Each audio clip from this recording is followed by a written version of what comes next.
숨어 있는 진짜 제자들의 이야기를 살펴보려고 합니다. 우리가 바울처럼 위대한 베드로처럼 살기는 힘들어도 사도행전에 눈에 보이는 위대한 그들이 아니라 실제로 그들을 만들어내었던 숨은 제자들, 어쩌면 우리와 더 많이 닮아 있는 그분들의 이야기를 하나하나 찾아내어서 여러분에게 소개한다면 저 정도의 삶은 나도 지금 살아낼 수 있겠다 하는 실시간으로 제자의 삶을 언젠가는 베드로처럼 되리라, 바울처럼 되리라가 아니라 오늘부터 내가 제자로 살아갈 수 있겠구나 하는 그러한 여러분이 오름직한 언덕 같은, 그러나 실제로 너무나도 위대한 사도행전의 위인들을 찾아내어 여러분에게 소개하려고 합니다. 오늘 첫 번째 주인공이 다락방 주인이었던 마리아입니다. 여러분, 살아오시면서 기억을 더듬어 본다면 여러분의 아지트로 사용되었던 다락방 같은 집들이 있지 않습니까? 친구들끼리 말하지 않아도 모였던 그곳. 제가 오늘 여러분에게 소개하고 싶은 한 사람이 바로 이런 사람입니다. 다락방의 주인이었던 마리아라고 하는 한 여인의 이야기입니다. 오늘 사도행전 12장 12절에 보면은 이 여인의 이름이 딱 한 번 등장을 하는데, 깨닫고 마가라 하는 요한의 어머니 마리아의 집에 가니 여러 사람이 거기에 모여 기도하고 있더라. 마리아의 다락방에 가보니 여러 사람이 모여 기도하고 있었던 자기의 다락방을 기도하는 집으로 내어놓았던 한 여인입니다. 그런데 요한 마가라고 하는 어머니, 요한은 히브리식 이름이고 마가는 헬라식 이름인데, 요한 마가의 어머니라고 이 다락방의 주인을 밝히고 있는 것을 보니 그 당시 문화로서는 남편이 있었다면 분명 남편의 이름의 다락방이라고 했을 텐데 마리아의 집이라고 했을 때 틀림없이 사별한 것이 분명합니다. 그렇다면 이 집에는 과부였던 홀어머니가 하나밖에 없는 아들을 키우고 있는 그런 집이었죠. 그런데 홀어머니가 아이를 키운다는 게 얼마나 어려운 일입니까? 혹시 불황무식한 남정네들이 쳐들어와 무슨 일을 당할지 모르니 꼭꼭 문을 걸어 잠그고 살아도 시원치 않을 텐데, 이 여성은 어떤 여성인지 그 집을 활짝 열어 기도의 집으로 사용했다는 것, 정말 위대한 여성입니다. 오늘 12절에 나오는 이 다락방이 또 어떤 다락방이냐 하면, 맞습니다, 사도행전 1장과 2장에 나오는 우리가 아는 그 마가의 다락방입니다. 그 다락방에 모인 사람을 성경은 약 120명이라고 이야기하는 것을 보니 다락방이 그 정도 사이즈라면 그 당시 굉장히 부자였습니다. 감람산에서 제자들이 돌아왔을 때에 다락방으로 들어가는데 안식일에 가기에 적당한 거리라고 했으니 1km 이상을 허락되지 않았던 안식일 거리라면 추정해 보건대 지금도 성지순례를 가보면 이 마가의 다락방은 제가 부활절만 되면 가끔 설교했던 저 동편의 하부도시와 서편의 상부도시 귀족들과 영향력 있는 사람들이 살았던 바로 그 상부도시에 접해 있는 다윗성에 있는 마가의 다락방입니다. 그렇다면 이 여인은 큰 집에서 유력한 사람들이 문만 열면 왼쪽 오른쪽에서 살고 있고 정치 경제로 출세한 사람들과 함께 어울려 있는 그곳에서 살고 있었던 여인입니다. 여인으로서는 이렇게 큰 집을 구할 수가 없는 것으로 봐서 틀림없이 먼저 떠난 남편이 부유하고 영향력 있는 사람이었던 것 같습니다. 그렇다면 남편이 있을 때 모아놓은 큰 집과 그 지역에서 자연스럽게 연결되는 정치적, 경제적 유력한 자들과의 인맥이 있었기 때문에 이 비록 여인이지만 하나밖에 없는 아들을 부유한 재산에 그 두터운 인맥으로 얼마든지 아들 하나 키우는데, 그리고 그 아들도 영향력 있게 키우는데 큰 어려움이 없는 유복한 여인이었음에 틀림없습니다. 그냥 그렇게 살아가면 되는 겁니다. 그런데 이 마리아가 도대체 어찌된 일인지 그 모든 혜택을 단숨에 빼앗기기에 가장 효과적이고 가장 신속하고 가장 위험한 행동 하나를 합니다. 그것은 바로 그 집을 예수 믿는 사람들이 모이는 집으로 내어놓았다는 겁니다. 그 당시 자기의 모든 기득권을 가장 빨리 빼앗기기 위해 가장 신속한 방법은 불온한 도당이라고 오해받고 있는 유대인들에게 있어서 기독교인들은 그러한 자들이었는데, 예수를 믿거나 예수를 믿는 일에 가담했다는 것이 적발될 때에는 그 여인이 가지고 있었던 모든 것은 다 빼앗기고 말 수 있습니다. 몰랐을 리가 없는 마리아는 알면서도 그 집을 교회로 그리고 기도의 집으로 내어놓았습니다.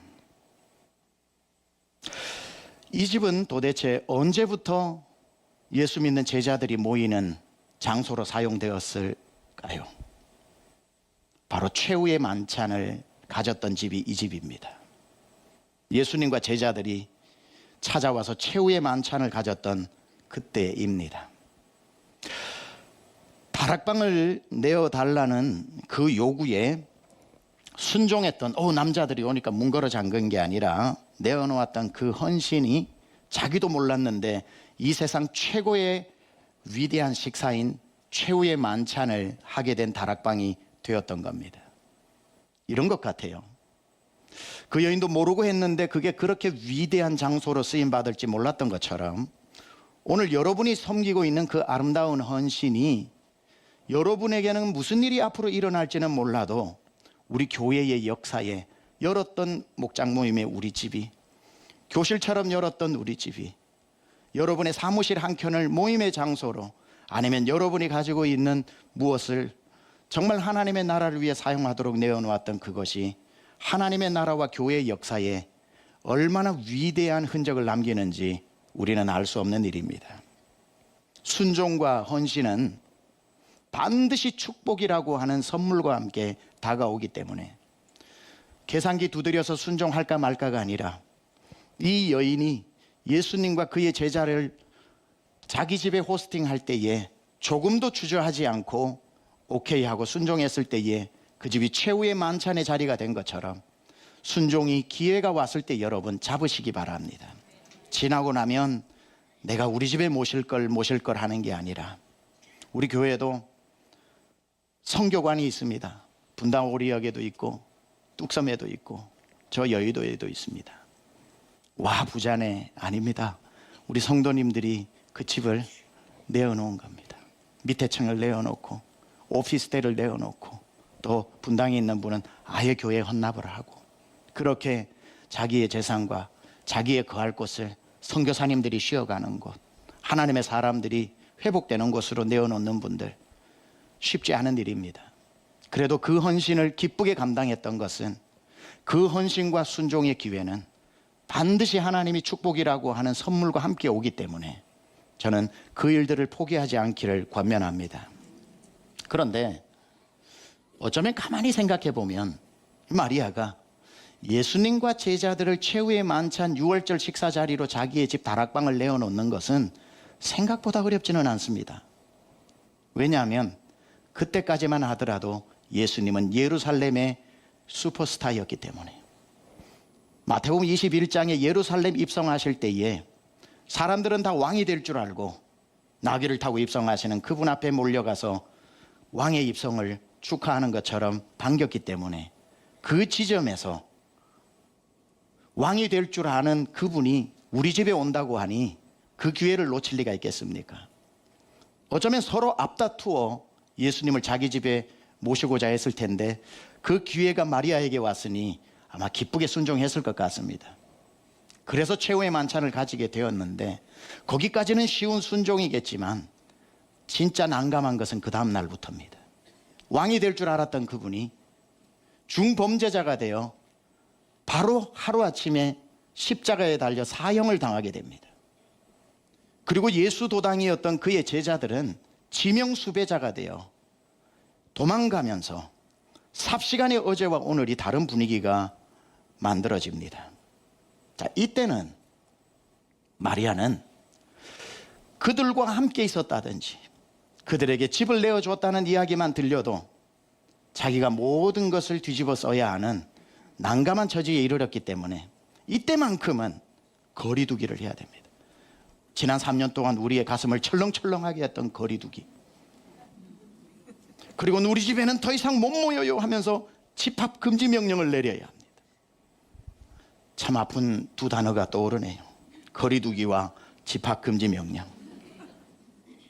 이때만큼은 제자를 모른 척하면서 내는 모른다 니는 아나 하면서 거리 둬야 하는데도 그 순간에 마리아는 가장 위험한 순간에 오히려 그 집을 제자들이 숨는 장소로 제공하는 것을 보게 됩니다. 여전히 모이는 장소로, 여전히 기도하는 장소로 이런 신실한 모습을 보여줍니다. 뭘 배울 수 있나요? 순종은 유리할 때만 하는 게 아니라 불리할 때도 멈추지 않는 것이다. 그때부터 이 다락방은 제자들이 눈치도 없어요. 우리 때문에 당신이 피해를 입을 것 같으니까 우리 이 집은 당분간 오지 않겠습니다 해줘야 되는데 아예 그때부터 눌러 살아요. 머무르는 자기의 집처럼, 다 갈릴리에서 온 사람이니 머물 때가 있어야 되는데 자기 집처럼 머뭅니다. 그러다가 그것이 기도의 장소, 교회가 되어버립니다.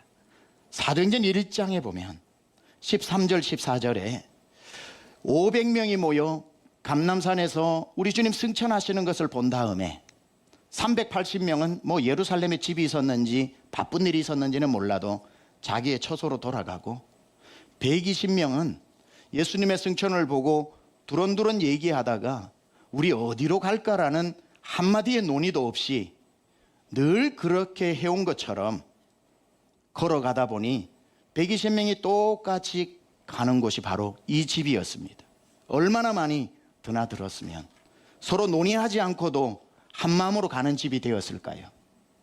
이렇게 기록하고 있습니다. 들어가 승천을 보고 돌아온 사람들이 그 집에 들어가 그들이 유하는 다락방으로 올라가니 마음을 같이하여 오로지 기도하기를 힘쓰더라. 13절에 보면 그들이 유하는 다락방이라고 하는 표현이 나오는데요, 여기서 유하는이라고 하는 이 단어의 헬라어의 문법이 이렇습니다. 미완료 과거분사입니다.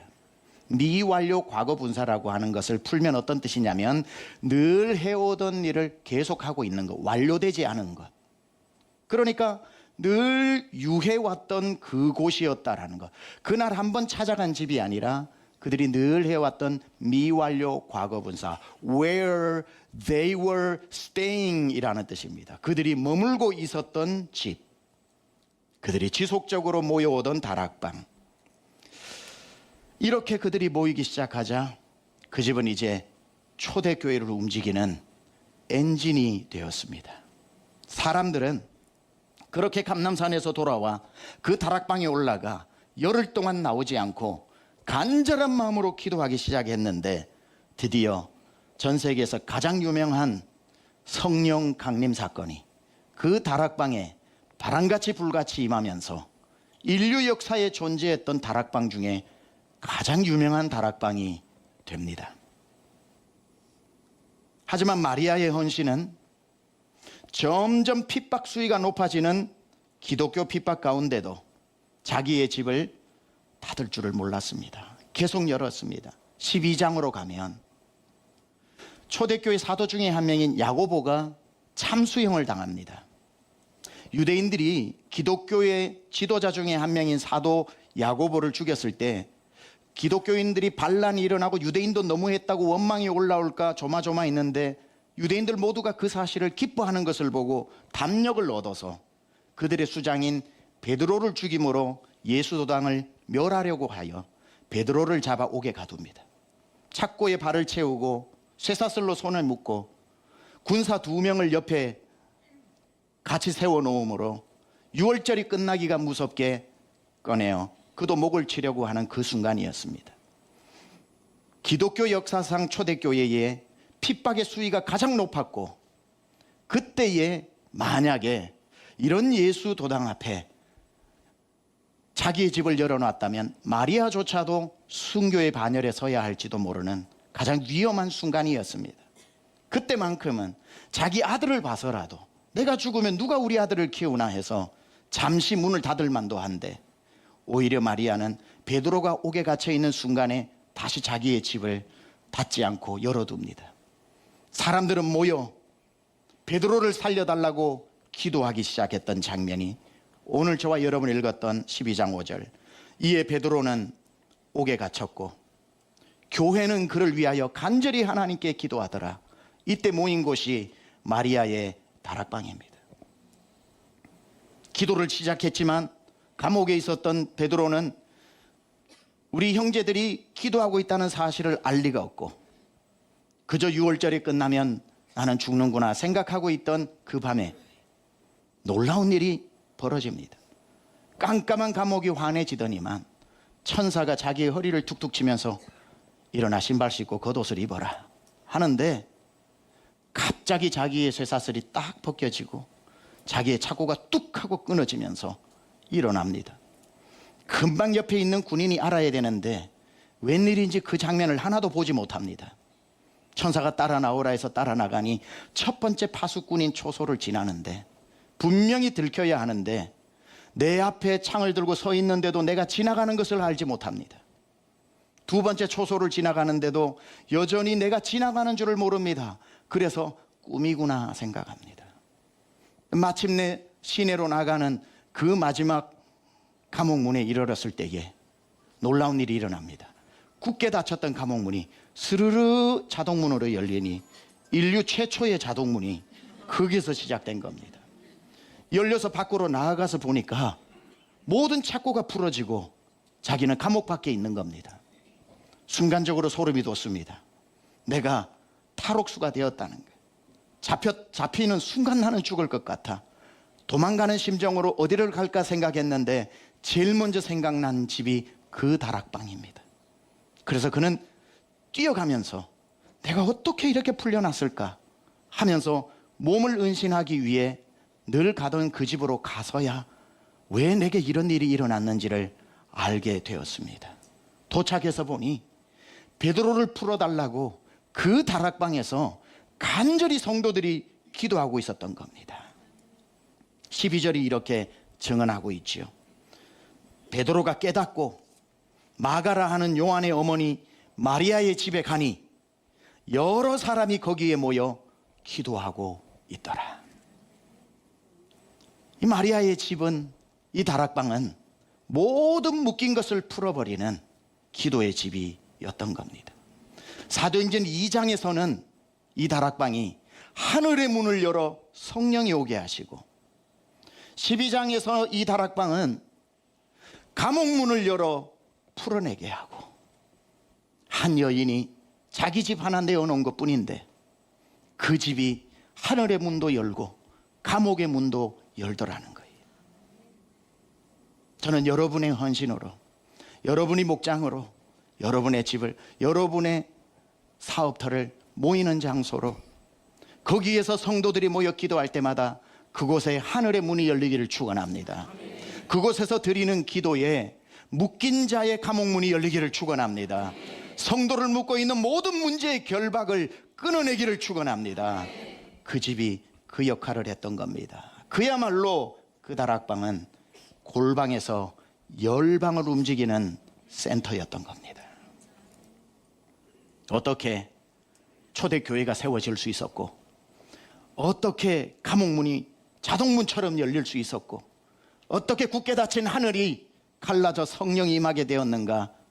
그 모든 것 뒤에는 우리는 베드로의 설교만 기억하고 스데반의 순교만 기억하고 있지만 그 모든 것들이 가능할 수 있었던 한 가지 이유는 그 뒤에 자기의 집을 위험 가운데에서도 내어놓았던 한 여인의 헌신이 있었던 거예요.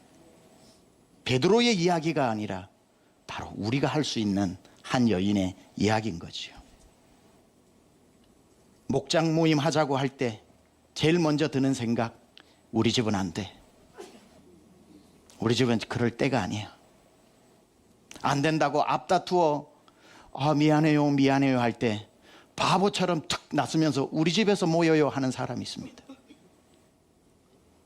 가만 보면 놀랍니다. 저 집도 우리 집처럼 애 키우는데, 저 집도 부부 맞벌이 하는데 나는 안 된다고 하는데 저 집은 왜 된다고 그러지?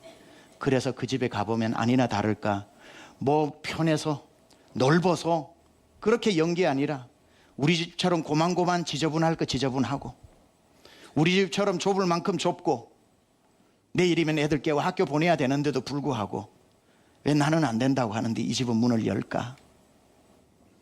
그렇게 어려운 중에도 기쁨으로 문을 여는 그 집, 거기에서 드리는 기도 때문에 그 집의 하늘 문은 열릴 것이고 그 집에 모여 기도하는 성도들의 묶인 감옥의 문제는 감옥 문 열리듯이 열릴 것이고 그 집에서 기도하는 모든 것들이 다 열려 그 목장의 그 집의 기도가 목원들의 삶을 경영하고 하나님을 일하시게 만드는 기도의 센터가 되는 겁니다.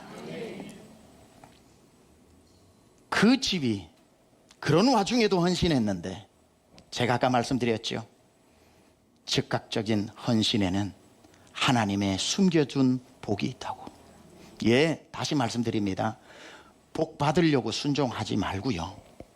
그냥 받은 은혜 커서 순종을 하는 거지만 하나님은 그 마음 보시고 하나님의 감추어둔 복이 있더라는 거예요. 헌신하면 복 주실 거야 하고 복 때문에 헌신하는 게 아니라 그저 감사해서 헌신했지만 하나님은 절대로 그것을 그냥 두지 않고 헌신을 할 때 그에게 주는 복이 있었는데 마리아가 이 어려운 중에도 헌신했을 때에 하나님은 그렇다면 마리아에게 어떤 복을 주셨을까요? 마리아의 헌신을 보고 계신 주님이 마리아에게 어떤 복을 주셨을까? 그건 하나밖에 없는 아들이 잘 되는 복을 주셨습니다. 대한민국 모든 부모들의 가장 큰 소원, 우리 자녀 잘 되는 이 복을 아들 하나 키우는 이 과부 마리아가 받았다는 거예요.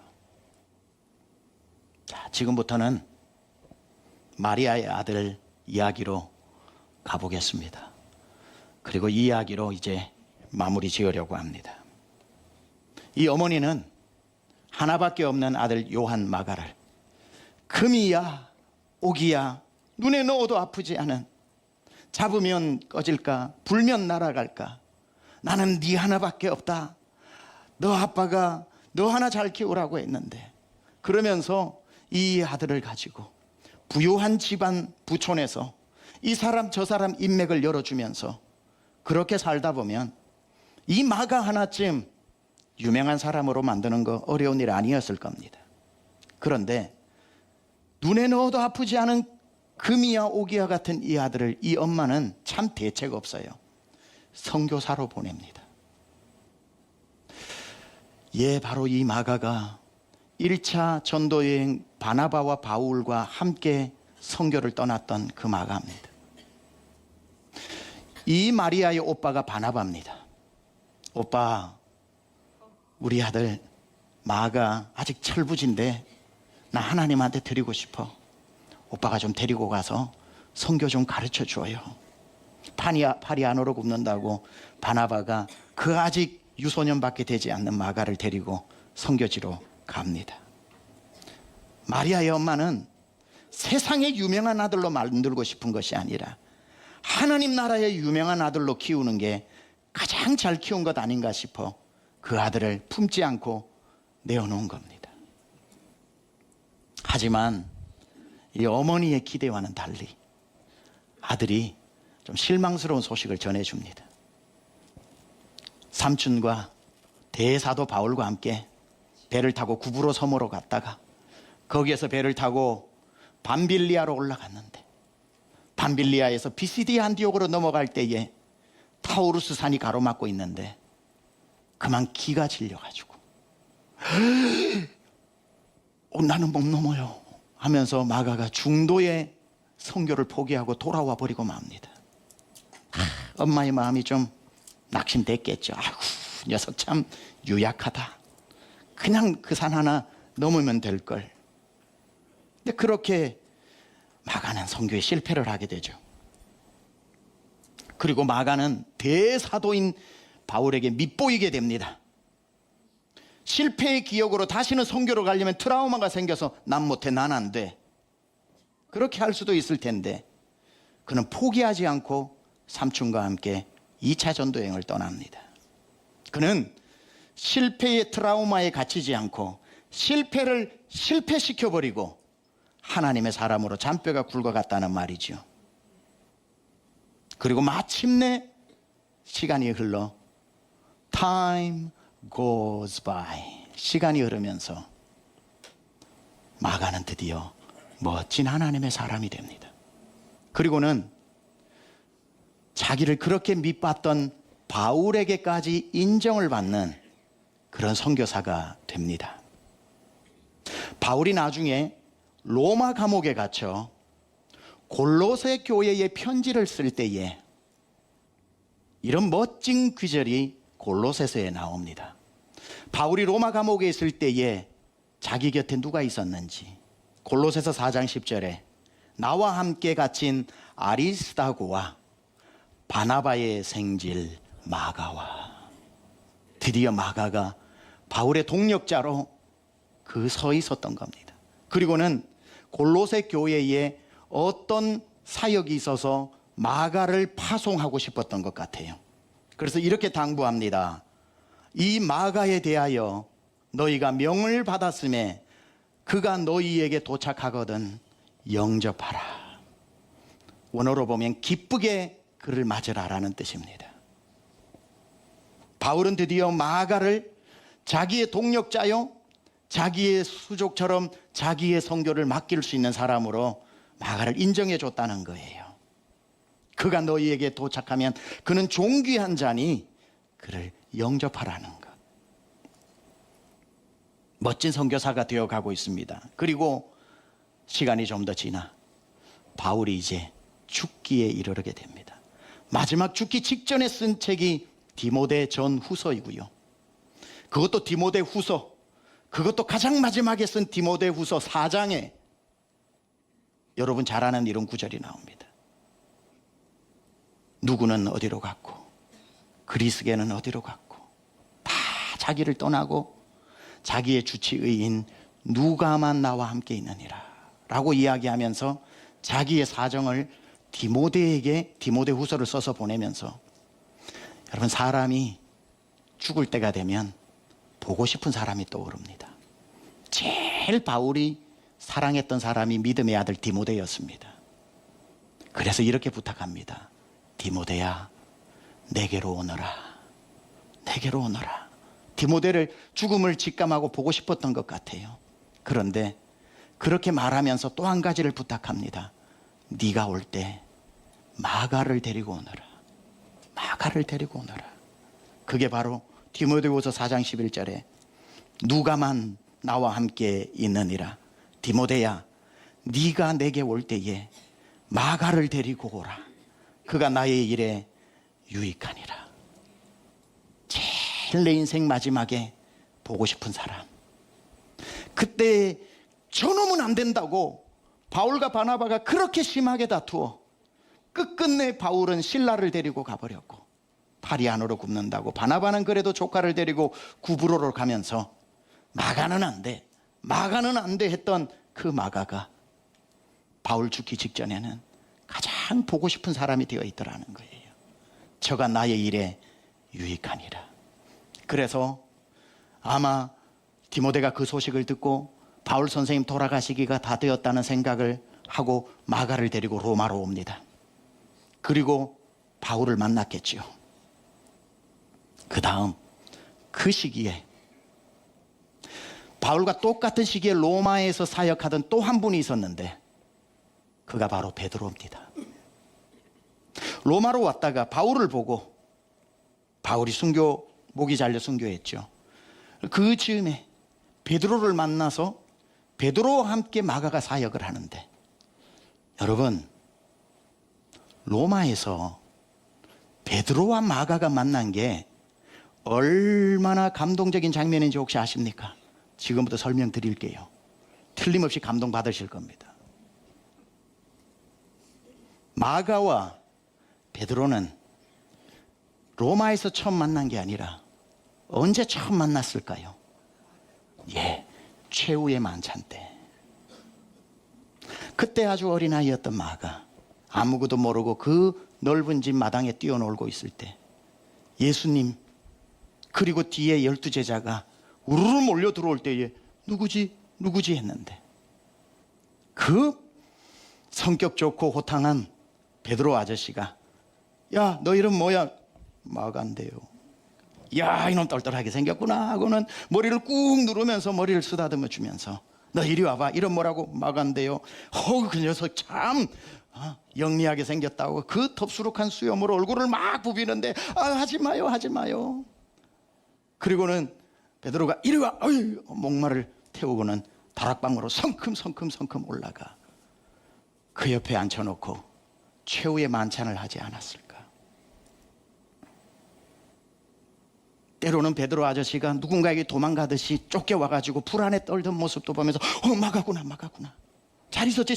그래, 숨어 들어가기도 하고, 때로는 120명이 몰려와 자기의 다락방에서 열흘 동안 기도할 때 마가는 마당에서도 놀다가 그 다락방에도 들어갔다가 베드로 아저씨가 막 설교도 하고 막 하나님 말씀 전하는데 보니까 갑자기 하늘에서 불이 떨어지는 것을 보기도 하고, 그렇게 마가와 베드로는 자기 집 앞마당에서 다락에서 만났던 관계죠. 그러나 베드로는 예루살렘을 떠나 선교를 떠나고 그 이역만리 예루살렘에서 로마에 이르기까지 베드로는 사도가 되어 복음을 전하고 있는데, 꿈에도 생각하지 못했던 마가가 로마에 있는 겁니다. 그러나 베드로는 그때도 어른이고 지금도 어른이니까 그 얼굴이 그 얼굴이지만, 어린아이였던 마가는 어른이 되고 나니 베드로가 몰라봤겠죠. 장면을 한번 재현해 본다면 이렇지 않을까요? 아저씨, 베드로 아저씨. 누구? 저요. 누구? 마가예요. 마가? 이야, 마가가 이렇게 컸어? 마가, 네가 여기 웬일이야? 저 선교사예요. 우와 하고 끌어안고 둘이가 얼마나 거기에서 네가 그 뛰놀던 애가 지금 로마에 와 있구나. 이건 엄청난 감격적인 만남입니다. 그렇게 아무것도 모르고 철부지로 뛰어놀던 마가가 그때부터 베드로의 동력자가 되어 모든 베드로의 사역을 돕기 시작합니다. 마가는 뛰어난 헬라어의 전문가였기 때문에 편지를 보내야 할 때 불러주는 대로 편지를 쓰기도 하고, 진흙탕 뒤집어 쓰면서 함께 복음 전하다가 로마 병정 오면은 둘이 도망가면서 카타콤베에 숨기도 하고 복음을 전하면서 그렇게 지내는데, 그 둘이 로마에서 만났을 때에 그렇게 뛰어다니면서 베드로가 얘기할 겁니다. 너 아버지 없으니까 너는 내 아들이다. 나도 아빠 없으니 베드로 아저씨가 내 아빠예요. 나중에 베드로가 흩어진 믿음의 성도들에게 편지를 쓰면서 마가를 이렇게 소개합니다. 베드로전서 5장 13절. 택하심을 함께 받은 바벨론에 있는 교회가 너에게 문안하고 내 아들 마가도 그리하느니라. 베드로의 아들 마가라고 이야기합니다. 지금부터 재밌는 상상으로 여러분 마무리하려고 합니다. 그렇게 하루 종일 둘이가 로마에서 복음을 전하고 저녁이 니웃니웃 올 때 하루 일과를 마치고, 로마의 가옥 구조가 그렇듯이 우리 한국처럼 옥상이 있는데 둘이 몸은 부서질 정도로 피곤하겠지만 팔베개 하고 하늘의 별을 봅니다. 마가가 둘이 팔베개 하고 누웠다가 로마의 총총이 쏟아지는 별을 보면서 아저씨, 저 별을 보니 고향 예루살렘에서 보던 별이 생각나요. 야, 그렇네. 둘은 그 한마디에 어느새 고향 갈릴리 하늘과 예루살렘 하늘로 가 있습니다. 마가가 궁금하던 것들 질문을 쏟아내기 시작합니다. 아저씨, 그날 있잖아요. 그날 우리 집 처음 예수님하고 오시던 날. 그때 아저씨 저 안고 올라가서 옆에서 들었는데 뭐 예수님이 빵 가지고 몸 어쩌고 그러시고 포도주 가지고 피 어쩌고 그러셨는데 그거 무슨 뜻이에요? 아, 그거 말고 더 궁금한 게 있는데 왜 예수님이 그 다음에 십자가에서 돌아가셨나요? 아, 또 있어요. 질문이 얼마나 많은지. 아저씨는 예수님을 어떻게 만났어요? 막 쏟아지는 질문에 그 밤이 다 지나고 다음날 밤이 다 지나고 다음날 밤이 다 지날 때까지 쏟아지는 마가의 질문에 베드로가 질문을 하면서 나 어떻게 예수님 처음 만났냐고. 그러니까 그날은 고기를 한 마리도 잡지 못했다. 희한하더라. 그렇게 잡히던 고기가 안 잡히는 거야. 밤이 맞도록 빙글물만 올리다가 에이, 그물이나 빨리 씻고 잠 한숨 자고 밤에 또 나와야지 하는데 그때 그 유명한 예수님이 나에게로 오더라고. 정말요? 지나가는 줄 알았지. 그런데요, 내 앞에 와서 서더라니까. 그래서요, 그거 아니? 내 이름을 부르시는 거야.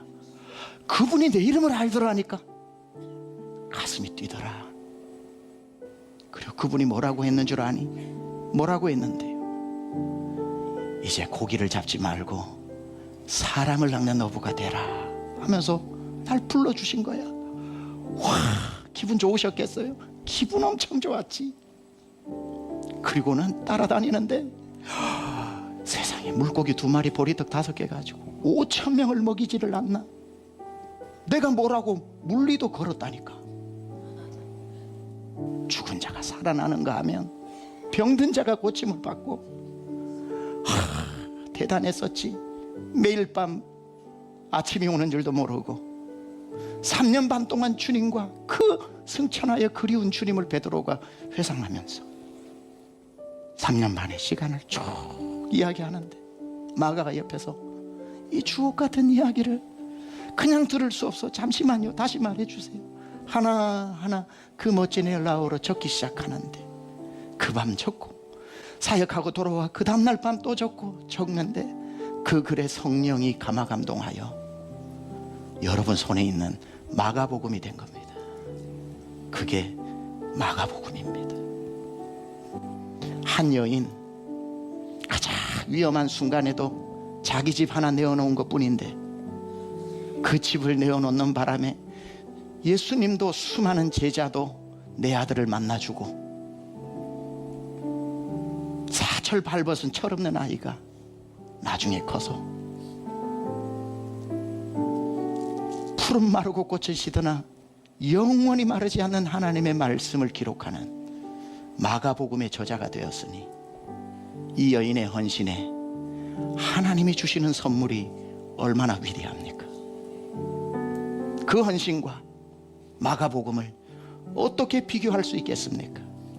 사랑하는 여러분, 힘들지만 여러분의 집을 기도의 집으로, 여러분의 사업터를 기도의 집으로, 때로는 교회로, 교회인지 집인지, 선생님은 우리 집을 교실로 내어놓는 그러한 헌신 속에 하나님은 여러분을 위한 마가복음을 준비하고 있습니다. 여러분만의 선물 마가복음의 주인공 되시기를 주님의 이름으로 축원합니다.